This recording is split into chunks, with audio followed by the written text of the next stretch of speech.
Welcome to America Salutes.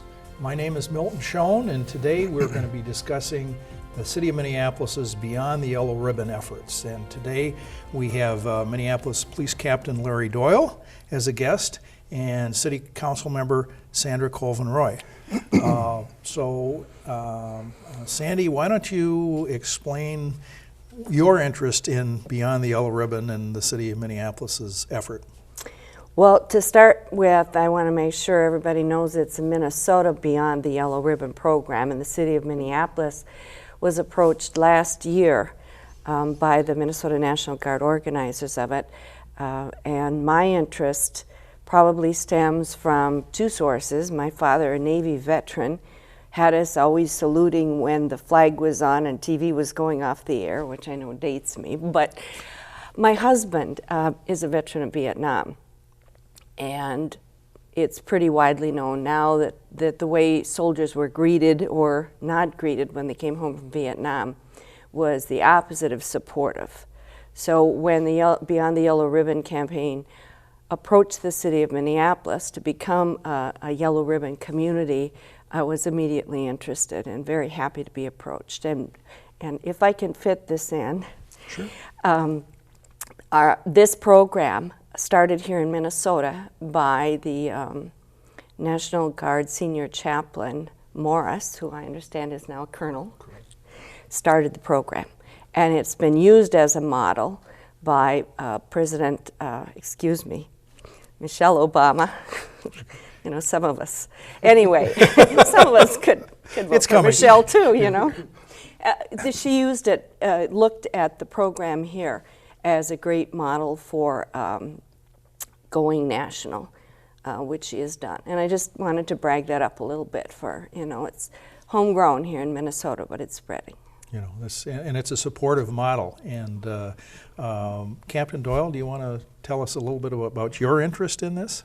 Sure. I was approached by then Chief Dolan, who was one of the attendees of the first meetings that talked about this program coming to Minneapolis. And my interest is, I'm a veteran. I served in both Iraq and Afghanistan. I've since retired, but I was also a battalion commander for both deployments. So I've personally experienced the hardship involved in deploying a soldier overseas, the hardship for the families, what the soldiers go through when they come back. And this program I see as a way to obviously help those soldiers that are deployed once they come back, but it goes beyond that. It also assists active duty members who may be stationed somewhere else and their family members are here in Minneapolis. So it touches a lot of people in this particular program. And that's an important point, that it's not just the National Guard.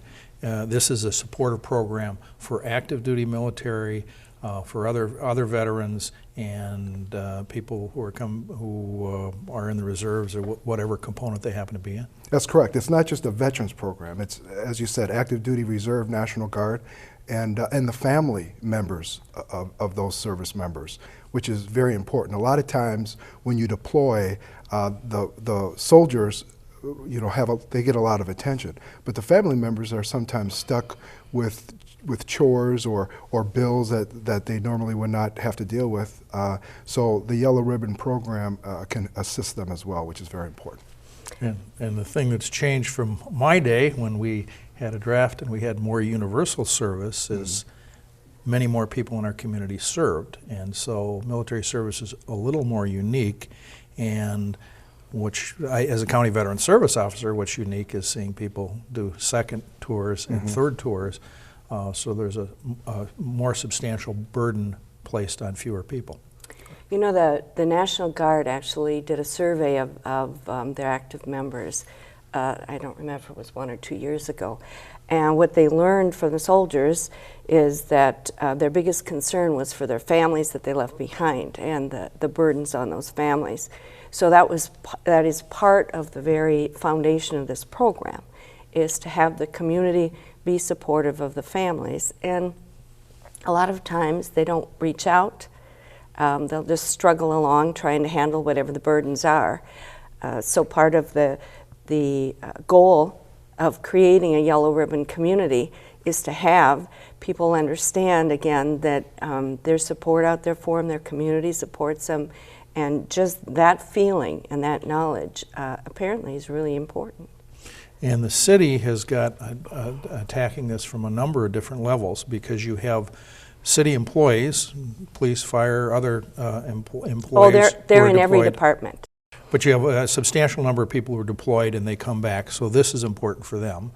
And we also have a substantial number of citizens who may work for private employers and that are in our community that need to get reconnected and to deal with the issues that they face as they come back. So the way we're going about this in Minneapolis may be a little different than some of the smaller cities around the state, but there are quite a few Minnesota cities now that are yellow ribbon communities. And it's really not a city government focused structure. It is steering committee puts together a plan, and we're just taking the lead with the support of city coordinator Paul Ossen in getting the steering committee together. So there will be Captain Doyle from the police department, a few other leaders from the city, but U.S. Bank and Target and Wells Fargo are all already yellow ribbon businesses who are coming to the steering committee. We've reached out to some of the veterans organizations, the Minneapolis Public Schools, because we've heard that sometimes the parent left with the kids has trouble connecting. You know, school systems can be complicated too, and sometimes the kids need support right in the classroom. So the steering committee will have members from several aspects of the community, and then their goal, their job, is to create a plan for how we can not create new programs, but a plan for reaching out, making sure that eligible, any veterans and their families, whether they're active duty, deployed, can be aware of the programs. And even if they're not, how can someone in their community know about it and reach out to the Yellow Ribbon?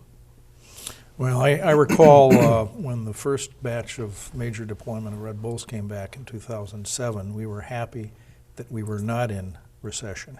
Yeah. And subsequently we've had the recession, so it's good to know that our major corporate employers are on board with this program, because there's nothing more critical than individuals being successful in the employment market when they return. Yep, absolutely. The other aspect of the program is to make sure that the different public services have a level of training that they receive in order to support an issue that they come across, a veteran or active military member. As you mentioned, a veterans court as an example. As a captain of the police department, I'm in charge of our training unit. So we've already done some training to our officers on how to deal with a veteran that they may come across, traffic stops and such like that, but we would expand that to meet the Yellow Ribbon standard. In order to become a Yellow Ribbon city, there are certain standards that we will have to meet according to what they've established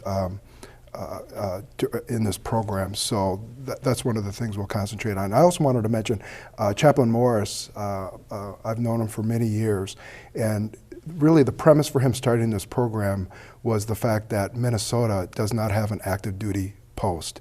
So normally if you're down in Carolina, Fort Bragg, if you have members that deploy, the family members can oftentimes get a lot of support from the active duty base. So this is kind of a way to create a system in which people can get support, not from an active duty installation, but from the community instead. Yeah, well, that's a very important point, because our county veteran service officers, when the Red Bulls came back, we helped them demobilize, sign up for VA health care, did a combat theater questionnaire, sent that exactly back to their counties so they can be served, because they weren't coming back to an active duty military environment. They didn't have that support of being on post and having all those resources. Mm-hmm. And this is an interesting concept to say we are going to make sure that there will be resources to help people make that adjustment. Mm-hmm. And the person that's deployed and their child is 11 or 12, when they go in and they come back from deployment, all of a sudden they've got a teenager, and in some sense they may become the enemy. That there are all those issues that come up, and I'm sure you've done that in your work and both in the military and at the City of Minneapolis. Yes, and the other thing, the reason why I believe Minneapolis is no-brainer to become a Yellow Ribbon is because of we already have a great established 311 system in which people can call and find out about city services. So incorporating them into the Yellow Ribbon program will be essential, because 311 could have certain support systems or programs that they know about that they can direct people towards. And so folks can call 311 and get a lot of the information that way once we establish the program. That's right. We just the way 311 works is these operators now have a huge catalog of information. So when you call 311 and you get someone to answer the phone, they can go on their computer and find a lot of resources. So that is, like Captain Doyle said, a no-brainer for how we can work in the city of Minneapolis. I'm thinking of snow. Time of the year, plus, I work a lot with our Public Works Department, and last winter was not enough snow to really check it out, but we have started working with some helping organizations to so that seniors or those who physically can't get out and shovel their own snow can put in a call and get some help with it. Well, I can well imagine that a parent left back at home handling all of the duties alone could find a blizzard to be a problem. So just getting our public works up and running and organizing that connection is just a very practical way that the city could help. And a clarifying point that this is not just for veterans or the deployed, but it's also can provide assistance to families, because that's where many of the issues arise during deployment and during separation of families. Right. Correct. And so we wanted to make sure that anybody watching knows about the website. I don't know whether you want to put that up at the end or... We can put it up now. Okay, beyondtheyellowribbon.org. And you can find, that will be the statewide organization, but you can connect through there with any of the Beyond the Yellow Ribbon communities. You won't find Minneapolis there yet, because they do have standards for this program, and we're just working through the steering committee and putting in place the plan. Our goal is to have a big announcement next summer that we've qualified as a Beyond the Yellow Ribbon community. But in the meantime, either going to that website, or if someone is in Minneapolis specific and wants to make a connection, they can call my office, which is at 612-673-2212, and we'll connect them with what's going on. We're looking for companies to join. You don't have to be a giant company to know that hiring a military veteran, for instance, who's had responsibility beyond what they can find in most jobs back here would make a great employee. And you highlighted that earlier, I think, that when someone comes back, they need to be well employed in order to support themselves and their families. So we're looking for other companies to join. Well, Captain, an individual who may have been working at Starbucks or some service job comes back after having made life and death decisions. And have you found that the people that have served under you are in a different position coming back with more skills? One of the things that kind of frustrates me sometimes is when people talk about the younger generation and how it's not the same as we used to be. But I tell you, during my deployment, both in Afghanistan and Iraq, these young 18, 19, 20-year-old kids that I deployed with were heroes in my mind. I mean, the things that they had to go through before deployment and during their deployment, and the leadership that they showed will go beyond what they did overseas and can help out any industry that decides to hire them. Very good. Well, with that, I think our time has come to an end. I want to thank you for appearing on America Salutes, and we want to thank our viewers, and we hope this has been informative for you.